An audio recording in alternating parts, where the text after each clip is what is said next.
Good morning mga boss and welcome back to our channel. Ayan mga boss, isang mainit hayan na balita ito ngayon mga boss, ang pag-interview sa isang press kay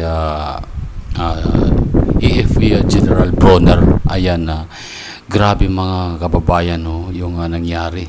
At sinasabi dito ni General Bronner na siya daw ay nagtataka. Ayan mga boss, bakit daw may mga grupo na nagrarally para tanggalin o para magprotesta ayan sa pamahalaan ngayong mga panahon na ito.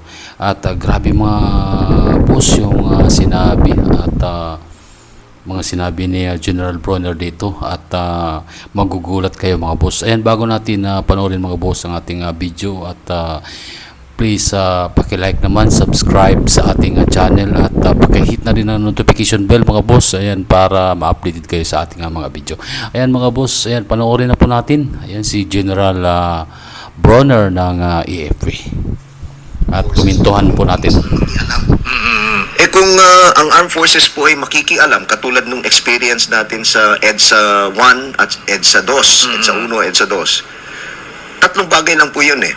Either coup d'etat or withdrawal of support from the President. Yung nakita po natin nung nag-withdraw si General Angie Reyes, yung Chief of Staff noon. This is the time ni dating Pangulong Erap Estrada. Dating Pangulong Erap Estrada.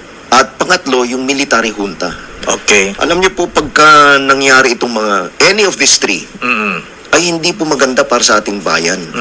Dahil maapektuhan yung ating ekonomiya at yung ating international standing. Wala na pong utang sa atin or Actually mga boss, apektado na nga, kaya nga mga boss, marami nang rarally sa Metro Manila o kahit sa ibang lugar dahil matindi na yung pinagdaanan ng ating pamahalaan ngayon. Yung sinasabi na General Bronner na wala na daw mamumuhunan sa ibang bansa. Kaya nga po nag-withdraw ng binawi ng Korea yung dapat mag-invest, i-invest nila dito yung pera nila. Kaya lang nung nalaman niya na pumutok yung flood scandal, yung flood control scandal, kaya nga winidraw nila ng mga boss kasi pumutok na kasi yung korupsyon ayan dito sa ating bansa. Ano ba itong sinasabi ni General Bronner na baka daw pagka withdraw sila ng support yan sa Pangulo, baka mawawalan daw ng mga gusto mag-invest dito sa ating bansa. Nangyari na nga mga boss, di ba? Ang Korea nag-withdraw ng pera nila dito sa ating bansa dahil nakikita nila grabe talamak na yung korupsyon. Bakit kaya nasabi niya ito mga boss? Nakakapagtataka talaga mga boss. So di na natin na maintindihan yung Armed Forces of the Philippines kung ano nangyari. At parang wala silang nakikita. Parang mga bulag sila mga boss sa nangyayari sa ating bayan. Ayan, ituloy natin mga boss. Assets. At yung pong standing natin, katulad sa ASEAN. Okay. Manong Deo, di ba ngayon po, ang hindi na lang natin na uunahan ay ang Cambodia, Laos, Myanmar. Lahat po ng ibang mga ASEAN countries ay naunahan na tayo. At nakausap ko rin po yung Prime Minister ng Cambodia. Kaibigan ko po si Prime Minister Hun Manet dahil dati po siyang commander ng army nila. Magka-batch po kami. Okay. So sabi niya sa akin nung dinalaw ko siya, sabi niya, you know what? Someday we are going to overtake the Philippines. Wow. Because you are importing rice from us. So Talaga. So, rice exporter pala sila. rice exporter Wow. sila. So kailangan po talaga ay wag na tayong manawagan sa Armed Forces of the Philippines na makialam po dito sa ating political and itong democratic processes natin, no? Okay, General Bronner, sir, ano ang gusto nila mangyari? Military junta, military takeover o constitutional succession na kung mapatalsik ang Pangulong Marcos, ang Vice Presidente ay ipapalit? Ano po yung mga alternative na iminumungkahin itong grupo nila General Pokis? Well, during that meeting po, wala naman po silang sinabi. Inaantay nga po namin kung ano yung gusto talaga nilang gawin namin pero hindi nila binanggit. Pero kitang-kita naman po sa mga pag nagrarally sila, yung mga panawagan nila, etc. At yung mga posters nila na nagsasabi na General Browner, makialam ka na, o kaya Sumama ka na. sumama ka na. Oo. Oo. Makinig ka sa taong bayan. Grabe mga boss itong pangyayari na to. Parang bulag sila mga boss sa katotohanan na sa nangyari sa ating bansa. Biruin mo, sasabihin niya mga boss na kapag nag-withdraw sila ng support, baka daw anong mangyari sa bansa. Kasi ang parang wala silang nakikita mga boss na problema sa yung mga nangyayari sa ating bansa ngayon. Parang bulag sila mga boss. Ano yung masasabi nyo dito yon mga boss? Grabe, ang lupit naman ni General Bronner. Biruin mo, sa dami-daming nagrarally dyan at sinasabi na yung mga korupsyon na nangyayari ngayon yung pinaka matindi. Ayan ang korupsyon. Ayan nung 2025 budget, talagang nilimas nila mga boss. Tapos sasabihin niya ngayon na bakit daw kailangan nila mag-withdraw ng support ayan sa administrasyon. Kasi daw pag nag-withdraw ng support sila sa administrasyon, baka daw anong mangyayari sa bansa. Baka daw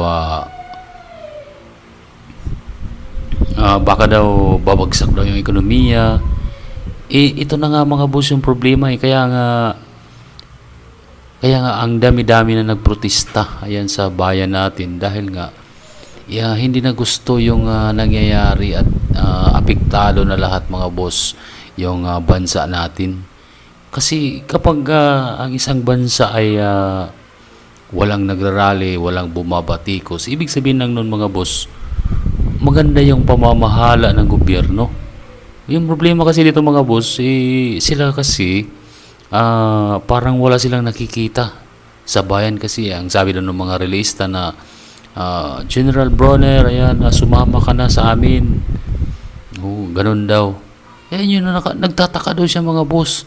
Bakit daw nasabi yun ng mga relista?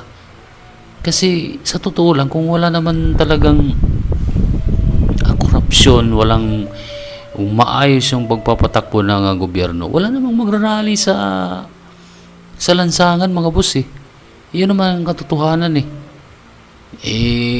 nung panahon nga ni former President Duterte, yung mga actually meron din talaga nagrarally, talaga di mo maiwasan yan. Pero nung ang lang, yung pagkakaiba lang nung panahon ni PRRD, yung mga nagrarally, kinakausap niya yan mga boss.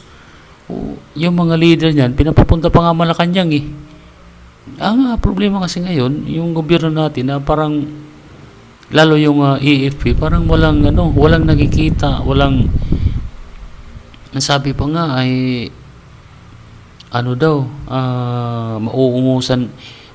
daw mauungusan tayo ng mga Asian countries. Sa totoo daw ungusan na nga mga boss. Kasi kapag nag-withdraw sila ng support, ano daw yung mangyari sa bansa? Pero may mga boss, grabe naman, nakakawalang gana naman to si General Bronner, o parang walang nakikita na mga pangyayari sa paligid niya. Diyos mio naman, grabe yung ngayon natin. May mga dyan, may nabasa ako ng mga nagko-comment na sabi, when money talks, everybody listen daw. Totoo naman yun talaga siguro. Pero hindi natin alam kasi hindi man natin wala man tayong ebidensya pagdating sa ganyan. Pero talagang nakakagalit mga boss. Nakakagalit, nakakadismaya itong pamunuan ng Armed Forces of the Philippines. Kasi mga boss, kung mag-withdraw yung Armed Forces dahil kung nakikita nila yung mga kabalbalan, yung mga katiwalian sa gobyerno, talagang bababa yung presidente dyan. Yun naman talaga kasi mga boss. Ang problema kasi parang bulag pipi sila mga boss. Wala silang nakikita sa nangyayari sa bansa. Parang wala silang pakialam mga boss. Parang hindi sila kumbinsido doon sa mga control scandal, o isa din yun.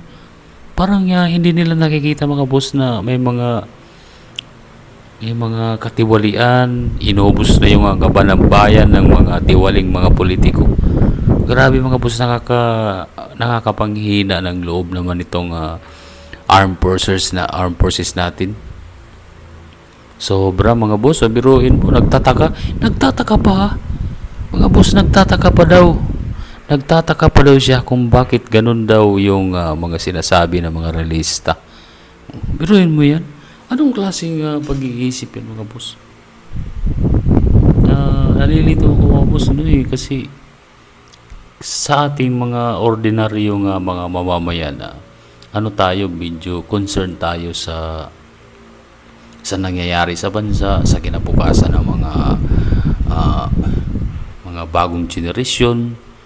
Pero sila mga boss, parang kayo mga boss, ano yung mga masasabi nyo dito? Ayan, sa napanood natin yung video na to. Ayan, please comment down below. Ayan, makibahagi kayo mga boss sa mga opinion nyo, at paki-comment dyan sa baba. At para sa mga hindi ko pa subscriber dyan, ayan, please paki-subscribe naman mga boss sa ating Amuntin channel. Ayan, maraming salamat mga boss. Hanggang sa muli mga boss.